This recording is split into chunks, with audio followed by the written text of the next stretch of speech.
Hey, it's Jordan, and this is what I thought of the rest of the comics I read the week of August 26th, 2009.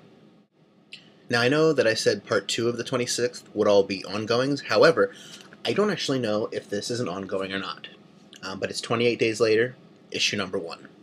This book focuses on Selina from the first movie, and mentions some of the events that are going to happen in the second movie, so this will bridge that gap. It's a decent enough issue. I really like that cover. The story feels very standard. The team leader who thinks they can do it, so he rushes into dangerous situations and gets them all, in trouble. You see it coming a mile away. The issue is pretty predictable in that regards. Hopefully that's just a setup, and story is awesome from here on out. But, yeah, I mean, if you like the movies, check out the book, certainly. But hopefully it gets better than this issue. And next up, we have Deadpool, issue 14. And is it just me, or is this book coming out like every 2 weeks? Which is awesome, but almost excessive. Now, I loved issue 13 when Deadpool decided to become a pirate. So what do you think I thought of issue 14, where he continued to be a pirate? I continued to think it was awesome. I don't really want to say anything else about the story except to say if you are in any way a fan of Deadpool, even in passing, or fan of pirates, or humor, the Venture Brothers, any of that stuff, check out this issue. It is so good, and yeah, that's all I have to say. We'll follow that up with Guardians of the Galaxy, issue 17. This issue deals with the fallout of the War of Kings crossover, which the main story just ended, and as usual, par for the course for Guardians of the Galaxy, this issue is very, very good. Very plot-heavy. This issue shows them starting to try to take care of the fault, but there's a huge price they might have to pay for that. Let's just say that Adam Warlock is prepared to make that sacrifice, but I don't think the other characters quite are. Bottom line, great issue. Not really a good jumping on point. If you're interested in the series at all, I would suggest going back to the beginning. It's only 17 issues, but very solid stuff, so check it out. Next, we have Avengers, The Initiative, issue 27. This issue focuses mainly on the Shadow Initiative, the new Shadow Initiative, breaking into the Negative Zone prison, and let's just say a lot of people die. The Initiative seemed like a great way to introduce all these new characters, or take underused characters that were maybe just jokes in the first place, or nobody knew what to do with them.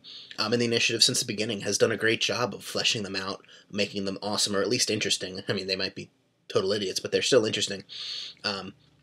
And now in the Initiative, it seems to be their task to kill off as many of them as possible.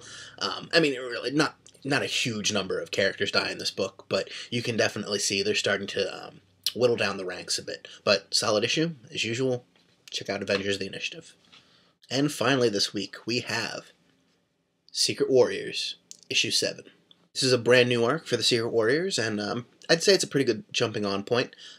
The last arc, I said, it ended wonderfully. I was quite amazed by the reveal at the end. Was not expecting that at all. I reread it. It's a great reread, so check that as well. But if you don't have the money to go pick up those first 6 issues, because you live in a cardboard box, I don't know how you're watching this, but you can start with issue 7, and it's a really solid issue. The book has a new artist this week, but I think he picks up the reins quite well. I really like the work he did in the book, especially this particular splash page.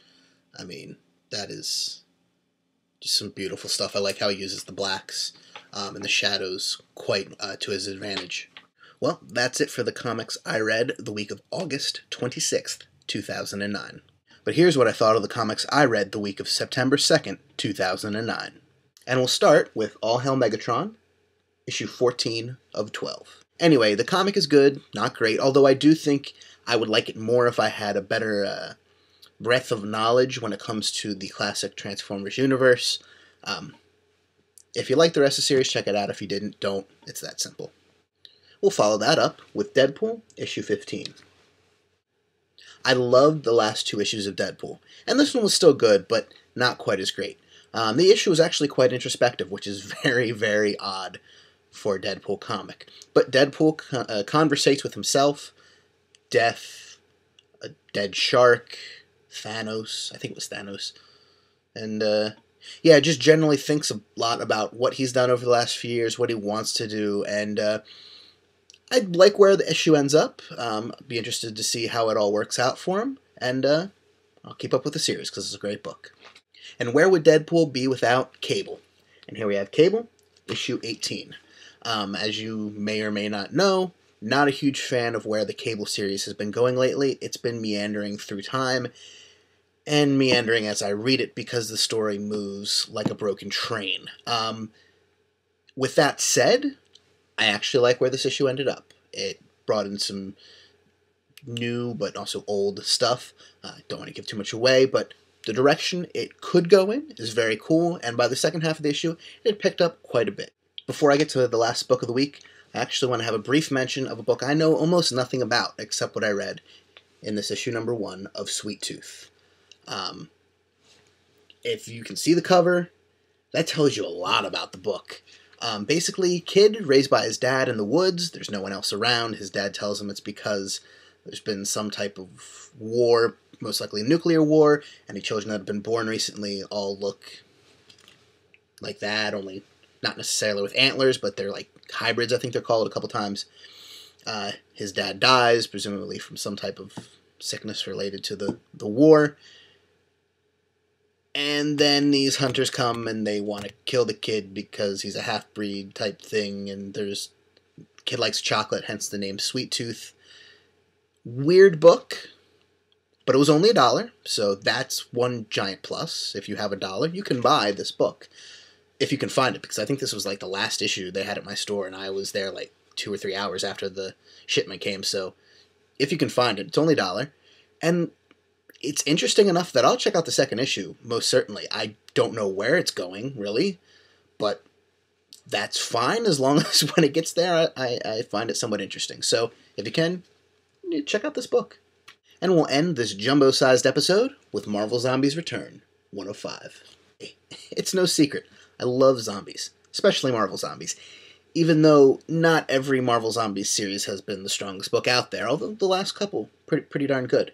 Marvel Zombies Return was an excellent, excellent book. Even if you don't like modern comics all that much, you might want to check this book out, because it is an homage in both art style and writing style to classic Stan Lee, Steve Ditko Spider-Man comics.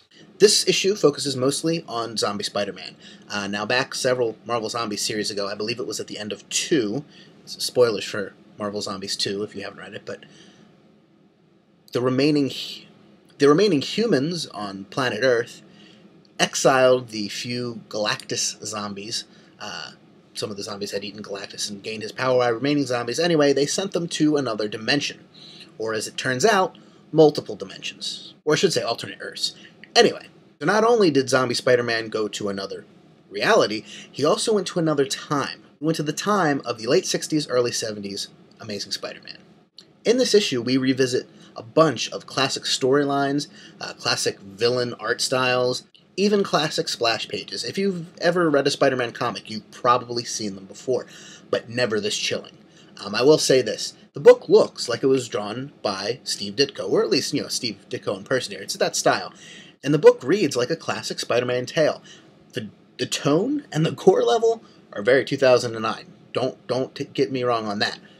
But it really is a very cool mashup of the past and the present. If you like classic stories, check this one out. It's very cool. I can't guarantee that you'll like it, because it does feature Spider-Man eating lots of people.